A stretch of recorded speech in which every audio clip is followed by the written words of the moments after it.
Systemizing your business is critical if you want to build a real business, if you want to work on the people in the business, not the business itself, but the people in the business so that they work on the business for you. You've got to develop and implement the right systems to automate that business so that it runs efficiently on autopilot. And you got to measure that performance in those systems and adjust and make sure that you are on track and on target. So in order to be successful, in order for the people in your organization to be successful, you have to give them the tools, training, systems, and support to be successful.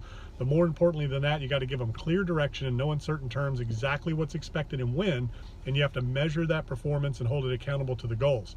So the systems of the organization are how you're going to be able to automate and track so that you can have the accountability to the goal in every aspect of the business.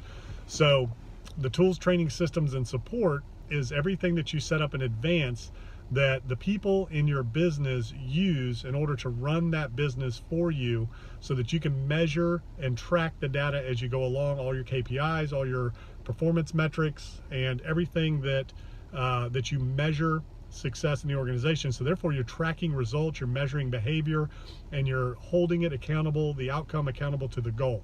So whenever you have something in your organization that is going well, then you want to make sure that you look at that, duplicate that, double down on that. When things aren't going well, take a look back first and foremost at yourself. Did you give everybody in the organization everything they need, tools, training, systems, and support to be successful? More importantly, did you give them the clear direction and no uncertain terms exactly what's expected and when?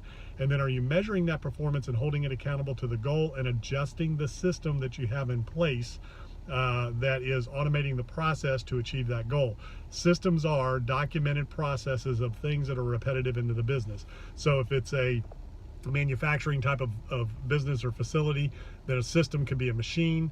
If you're building houses, then the systems are the way you lay out the house, the way you do your headers and your corners and your jacks and all that stuff first and foremost. Cut all your joists at once, cut all your rafters at once. That's systemizing the process of framing a house. If it's a real estate investment company, then all of the positions in that business need to be systemized. In other words, all the repetitive tasks that are being done over and over and over, a system needs to be created so that you have a documented process of how everything works, how everything is supposed to work, so that it kind of runs itself and you're not reinventing the wheel every time. So systemize your business, clear direction, accountability, measure the performance, hold it accountable to the standards you've set and to your goals so that you can measure the outcome, measure the performance of that organization.